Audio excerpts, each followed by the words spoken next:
वही तस्वीर थी, मेरी और मालती की सेल्फी, लेकिन इस बार मैंने गौर से देखा।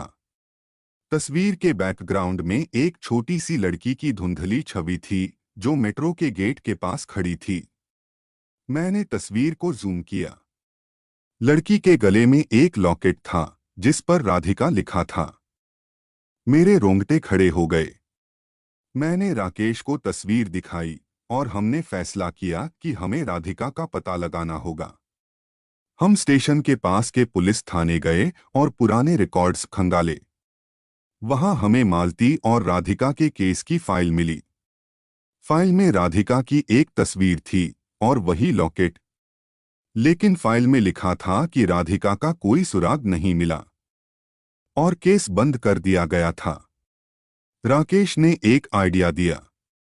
उसने कहा, अगर मालती की आत्मा तुम्हारे फोन से जुड़ी है, तो शायद वो हमें राधिका तक ले जा सकती है।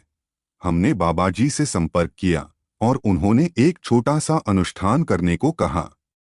उस रात हम फिर स्टेशन पर गए। मैंने फोन की स्क्रीन पर वही तस्वीर खोली और बाबा जी के बताए मंत्र पढ़ने शुरू किए। तभी फोन की स्क्रीन पर तस्वीर बदल गई।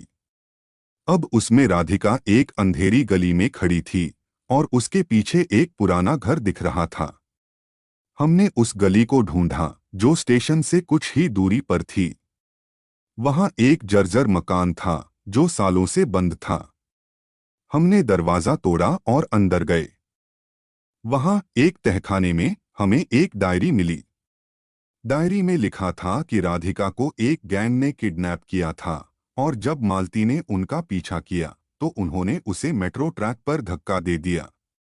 लेकिन राधिका के बारे में आखिरी पन्ने पर लिखा था कि उसे एक अनाथालय में छोड़ दिया गया था।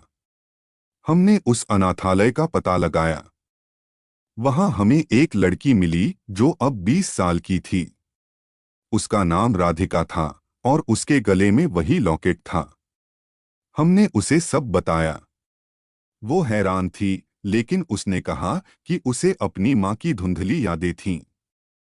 हमने उसे मालती की तस्वीर दिखाई और वो रो पड़ी। उस रात मैंने फिर से मंत्र पढ़े और मालती की आत्मा से कहा, आपकी बेटी जिंदा है। अब आप आजाद हो। तभी मेरे फोन की स्क्रीन पर एक आखिरी मैसेज आया, शुक्रिया अनीश। इसके बाद फोन की स्क्रीन हमेशा के लिए बंद हो गई। राधिका अब अपने परिवार की तरह मेरे और राकेश के साथ रहती है।